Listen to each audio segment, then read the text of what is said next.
Brian, Jorge looks like such a cool dude rolling in on his motorcycle with fresh tuna just to make tacos. Yeah, tuna in the sidecar. That's what we love about Jorge.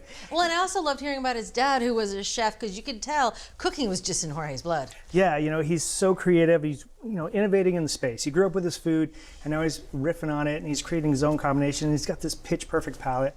Just really an amazing food truck. And actually, his dad's working on the food truck with him. Oh, really? One day a week, yeah. Oh. So, great family. So the thing about all these Mariscos trucks throughout San Diego is I'd say 90% of the Mariscos that you eat are served on tostadas, which are fried corn tortillas. So that's where we're going to start today. Okay. Yes, you could buy those, but we're going to make our own fresh. We're going to fry up our corn tortillas. We have 4 yellow corn tortillas there. We're looking for 350 degrees in our oil here. Okay. So we're working with about 2 cups of oil. And you could use either vegetable or peanut oil here. Both work well. So there we go, right at 350. And we're just going to drop 1 tortilla at a time right into the oil. Okay.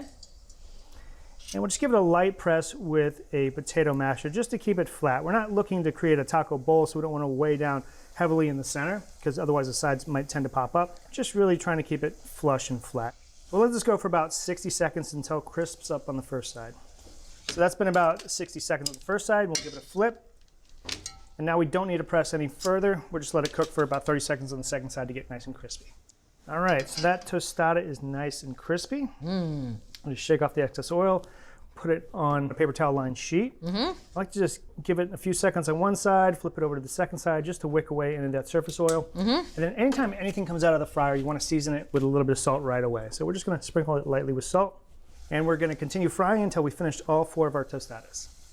The thing I love about Jorge is how playful he is with his menu. He has ají chili instead of agua chili. Now the difference here is agua chili is traditionally made with shrimp that's flash marinated in lime juice, serrano, cilantro. He's using ají tuna, so he changed the name on the menu to ají chili. I love it. He's a fun guy. So he's got a few different ingredients here. The garnishes for the dish are going to include English cucumber. We need about 3 ounces or half a cup. To peel or not to peel? Yeah, it's always the question in my house. He peels, so... So you peel? I peel because he peeled. He peels, you peel?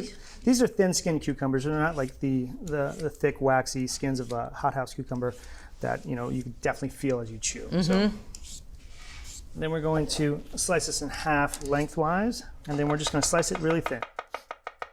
Now we're going to add a little bit of red onion. We're looking for about a half cup of red onion, thinly sliced. I like to take off the first rounded part so we get some nice slices. That looks like about a half a cup.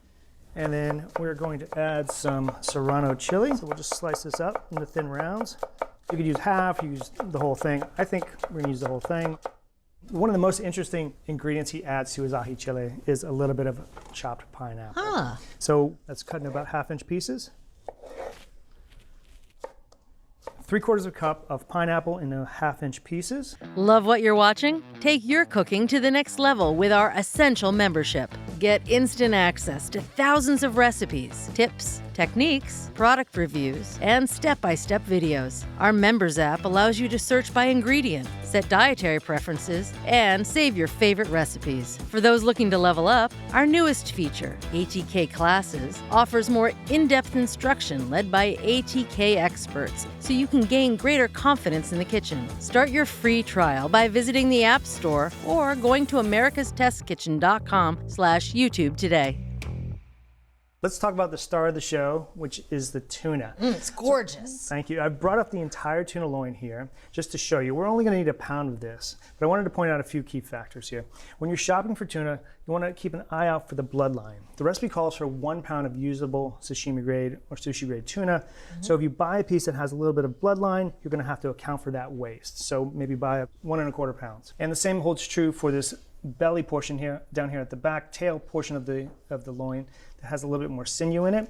That sinew is similar to the sinew on a steak. It's a little stringy, a little tough to chew through, so you want to avoid that. So we'd like to cut from the head of the tuna loin here. So I'm going to cut off 3/4-inch thick slices. Let's say maybe about 3 of these equal 1 pound or so, or at least give me enough to work with. I'm going to tear out the scale there.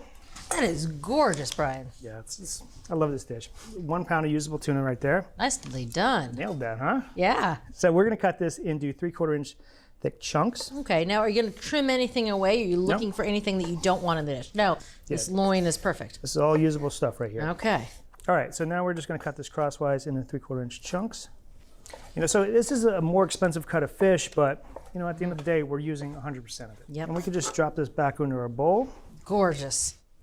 We're almost ready to eat, but first we need to prep our garnish of a couple of slices of avocado.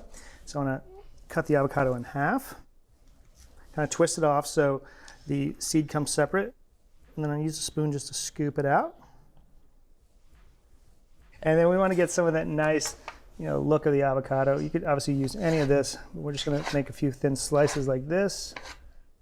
All right, so now we can add the rest of our ingredients, all of our garnish to our tuna. Okay. We have our combination here of cucumber, red onion, pineapple, and serrano chilies. Can add a little bit of extra virgin olive oil. This is 1/4 cup. This is definitely not a traditional ingredient in most aguachiles, but it adds a much needed richness. So now we're going to add some flake sea salt. This is a tablespoon, which seems like a lot, but it's definitely not as dense as kosher or table salt. So we're adding a tablespoon, and not only adds the salinity that we need in the dish, but it adds a textural crunch, which is really pleasant. Now, if you didn't have it and you were substituting table salt, you'd use a lot less. A lot less. And then we're going to add a teaspoon of black pepper. And we're going to add a half teaspoon of Hugo seasoning. Give it a taste. Yes, please. This is like a Mexican version of Maggi seasoning. So it's a little bit more pungent, a little bit more viscous. It adds a nice umami to it. Yeah, it's like a fruity soy sauce. Right. And we'll mix this up, and we're going to hold off on adding our lime juice until this is all mixed because, like I said, the lime juice will begin to immediately cook the fish. And that's the difference between an aguachile and a ceviche. Ceviche spends time with the lime juice, and it's fully cooked by the time you eat it. Aguachiles tend to be a little bit more raw. So I have a very specific amount of lime juice here. It's 3 tablespoons plus 2 teaspoons of lime juice. Goodness, Brian. You couldn't round up? No, you can't. It's absolutely perfect the way it is. Okay. So we'll add this in. All right, so once that's all incorporated, you can see that the fish is just beginning to turn slightly opaque on the edges. That's the lime juice denaturing the proteins and starting to cook the fish. It works fast. Okay. So now I can just portion you up. All right. So we have our tostadas here. So I'm just going to give you a nice, healthy portion. And it is healthy. It's, Actually, fruits it and really vegetables, is. raw fish. And we'll add a little bit of garnish of avocado on top. That looks gorgeous, So Brian. I love all the colors. This is a looker. I'm going right for a piece of tuna. I'll join you. For full episodes of your favorite cooking shows, head over to ATK's Full Episodes channel on YouTube. You can stream complete seasons of America's Test Kitchen, Cook's Country, and more. See you there.